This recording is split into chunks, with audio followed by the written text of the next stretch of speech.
Already before Bach, imitation was becoming an important part of the toccata. Interestingly, however, Mattheson says in his description, those who work out formal fugues in their fantasias or toccatas do not maintain the integrity of this style, for nothing is so very contrary to it as order and constraint. So it is interesting to see that a lot of Bach's imitative moments inside the toccatas indeed aren't full-fledged fugues. We will focus on those simpler approaches, and I will show you how you could emulate this on melodic instruments as well. Bach seems to be using three basic options: invention, spielfuge and fugal fantasy. The simplest form is a kind of invention. We start off with a theme and then imitate it in another voice at an octave higher or lower. But basically it's just the same notes. After this has happened, there is a bridge to another key, and then the theme comes back, again with this imitation at the octave. Improvising these bridges is a little bit like improvising the monodic sections, especially also the use of sequences and working out one theme in different ways. If you have no experience with this on a keyboard instrument, this would be the easiest imitation to improvise. Take a very simple melody. You can see Bach takes a melody that is basically a scale with some jumps, or a scale with some ornaments around it. But to start off, it could be even simpler, just 4 notes of a scale. This means you can either accompany this just with simple thirds and sixths, as also Bach does, as we have discussed before when we're talking about faux bourdon.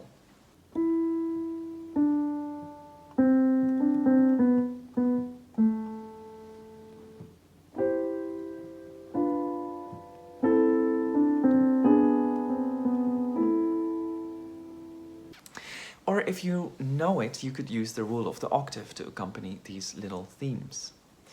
But even simpler, you can just play a third above the theme as an accompaniment, and it will already sound quite nice.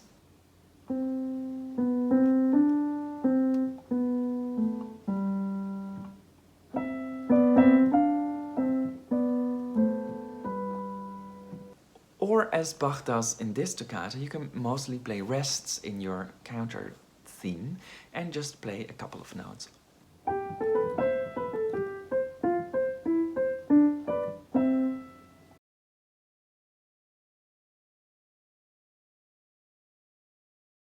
Once you have the theme, you need to be able to play the theme with accompaniment in both hands and practice it in a few keys. Well, and then you're done. And also for the episodes, Bach basically uses a lot of movement by step, so the rule of the octave is your friend here as well.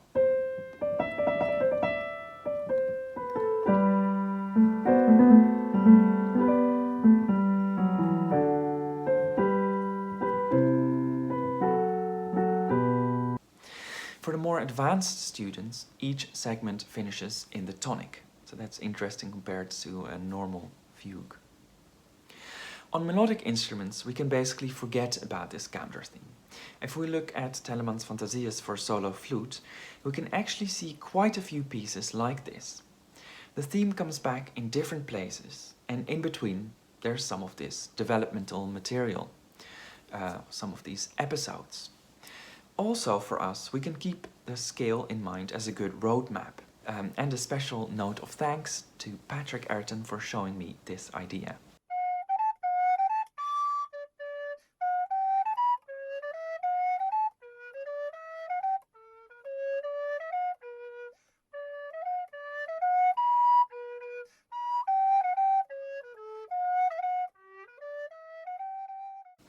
A more advanced idea for melodic players would be to add a counter theme, either by performing double stops on a string instrument, or by breaking the two parts up, like Telemann does in 3 of his flute fantasias.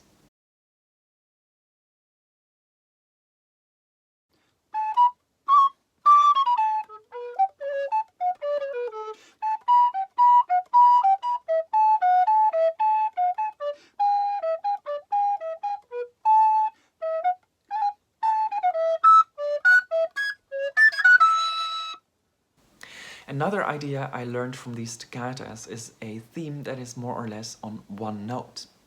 Bach then does something else, but we could just take that part.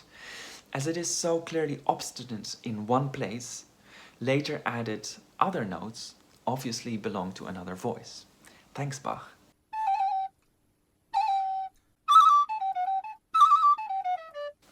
The finale of BWV 914 can be called a spielfuge, which is typical in the toccata form and is usually quite virtuosic. The point is more or less to have continuous 16th notes in different voices, and counter subjects are more or less ignored, only focusing on a more rondo-like return of the theme and perhaps a little accompaniment. This is also something that is good for people who can't improvise fugues or for melodic instruments, as you can get the theme to come back as a rondo theme in different keys without having to bother too much with all these entries and all the counterpoint stuff.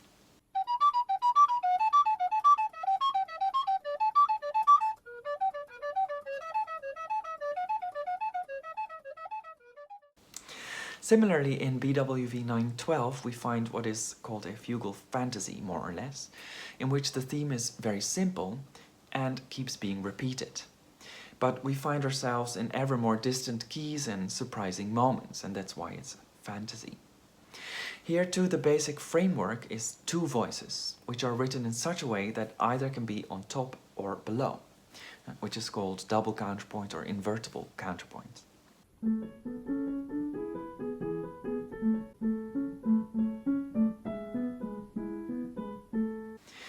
Here the first entry is at the fifth, as happens often in real fugues, and even though the focus is on the fantastical and surprising, it is more important to have two themes that work together and can be turned around and to play with this contrapuntally, so this is a bit harder already.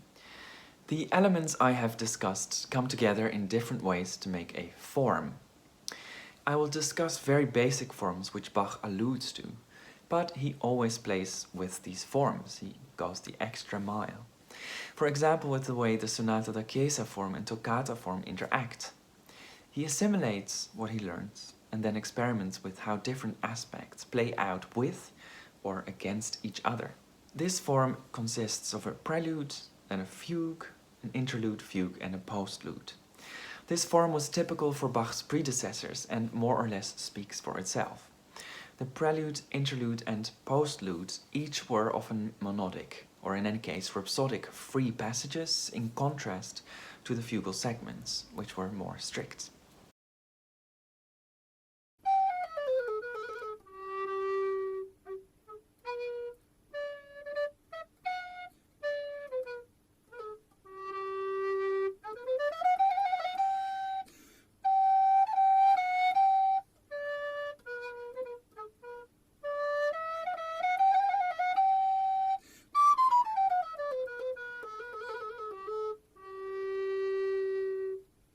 The sonata form is not like the sonata form from the classical period.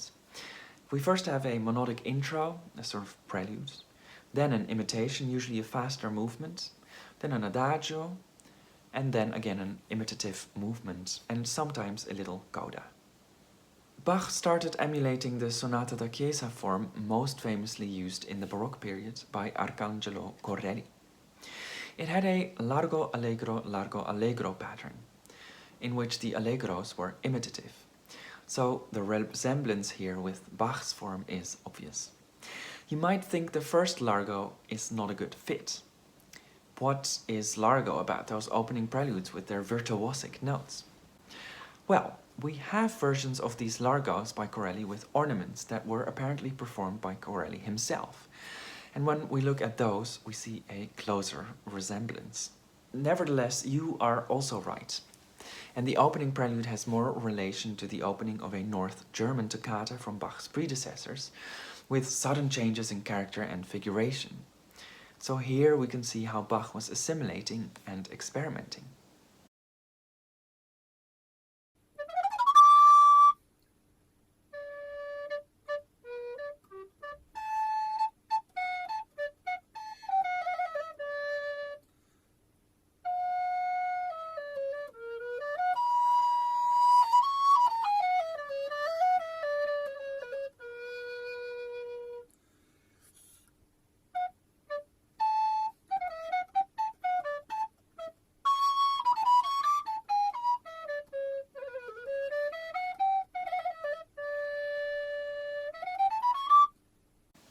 In Bach's later toccatas, he's going more and more towards a bi-partite form of prelude and fugue, a form we know well of many of his other keyboard works. In BWV 538, possibly one of his last toccatas, he has definitely gotten to this form. The two movements are much more really separate movements, and the toccata or prelude has quite some imitation in it as well, for example in the opening canon for two voices. The toccata is also much less rhapsodic now, and really develops a particular kind of figuration.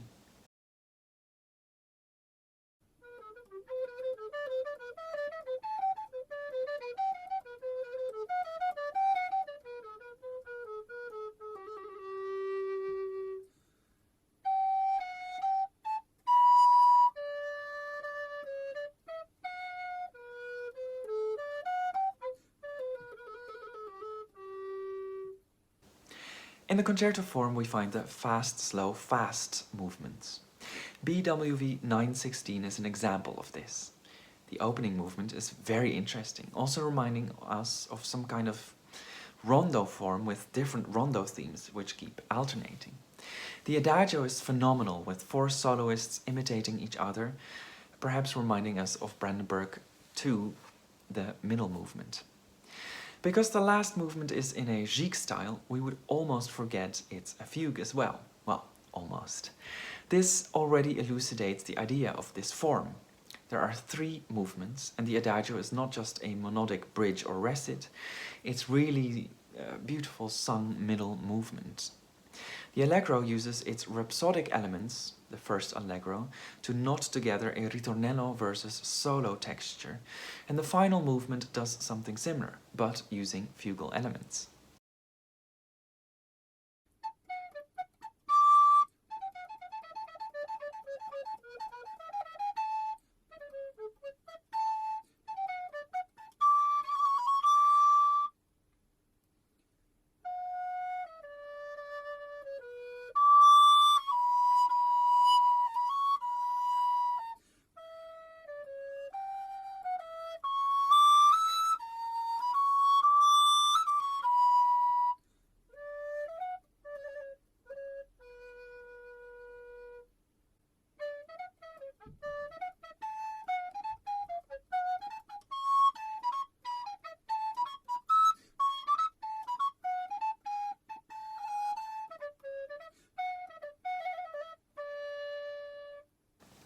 To a certain extent, this is more a variation or a technique that can be applied to any of the above forms.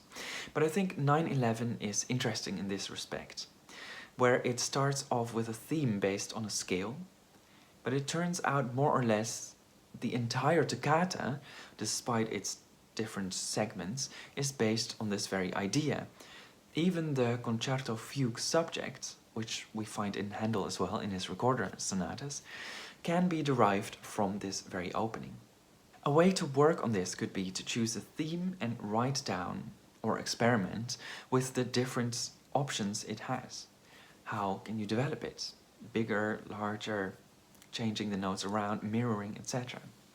Then when you start improvising, you have some road signs in your head of directions you could take this theme. The more you do this, the more themes you have already prepared and the more techniques, and the more you could start doing this truly in the moment.